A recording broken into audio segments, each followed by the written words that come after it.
Guys, good morning, no? Alas 10 na ngayon, no? Ng umaga. 10:16 ng umaga, no? Ano ngayon? August 9, 2025. Katulad ng dati, no? Update lang tayo. Dito sa maingay na patahian, no? Kasi pa lang mainit na, guys, no? Ito nyo kung gaano kaingay yung patahian dito ngayon. Sobrang ingay talaga.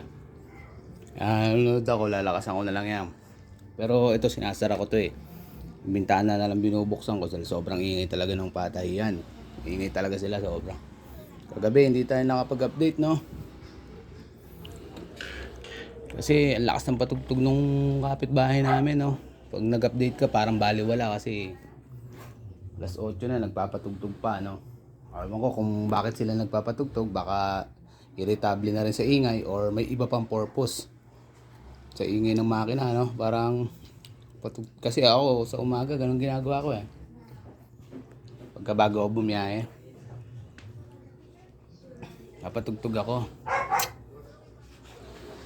Parang hindi ko masyado narinig yung ingay ng mga makina, no? Sobrang ingay kasi talaga ng mga makina.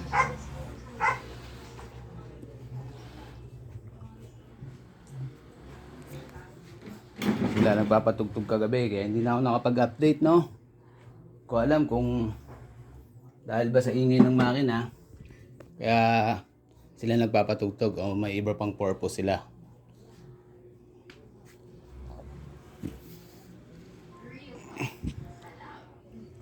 Update lang tayo kasi para makakita natin, dapat kasi araw-araw. Ang purpose ko araw-araw mag-update para araw-araw makikita kung gaano kaingay itong mga makina. Binado naman silang maingay, no? Pero sabi nga nila ng mga may-ari, natural maingay yan, mga makina yan eh. Makina yan, maingay talaga yan. Bobo ka pala eh. Yan sabi sa akin, ano?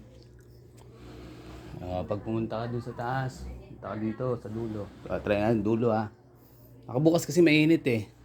Pero sinasara ko yan pag nanonood na ako kasi para hindi masyadong sapaw sa ingay. Dito tayo sa dulo, no? Buksan natin ito. Dulo, no?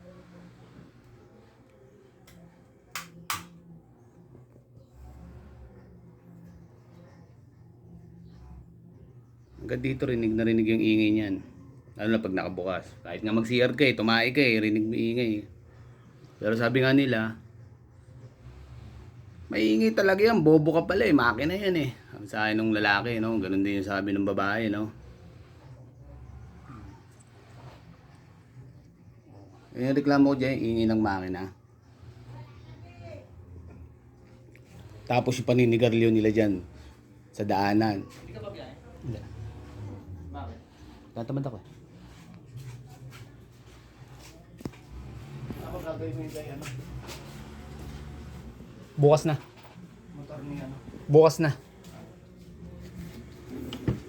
Kaya chat ko na lang mamaya. Ano, update muna tayo, no?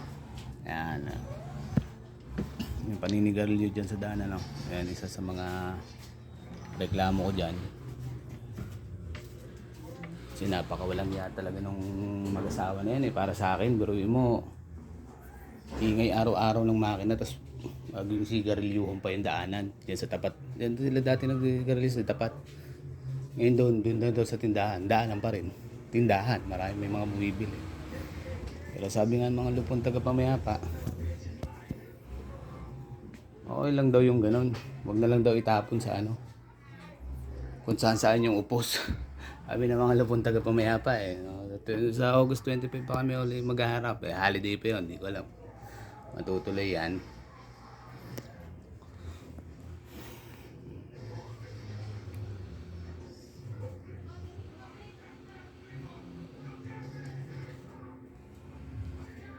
Anay ko nanonood sa kabila eh, no? Medyo mahina ng pandinig doon, kaya malakas, medyo may kalakasan yung TV niya, no? Tapos maingay pa yung makina. Matik na. Yung ingay daw ng makina, sabi ng mga lupon taga-Pamayapa, pwede daw yan eh.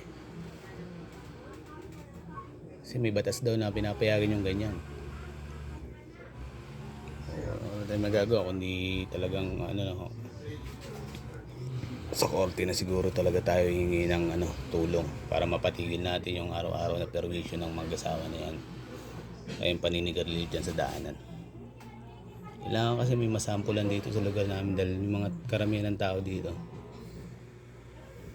wala na sa hulog eh. Yung daanan, ang dami-dami nilang motor, sa daanan lahat nakapark. Samantalang kami, sinakripisyo ko yung bahay ko dito. Kahit maliit na lang, basta may parking lot lang kami.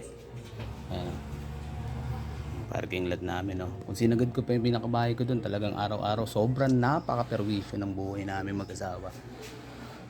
Ito, maliit na lang eh. Pero wala na itong 20 square meters eh. So, alam ko mga 12 ito eh. O, siguro mga 20. Ganun.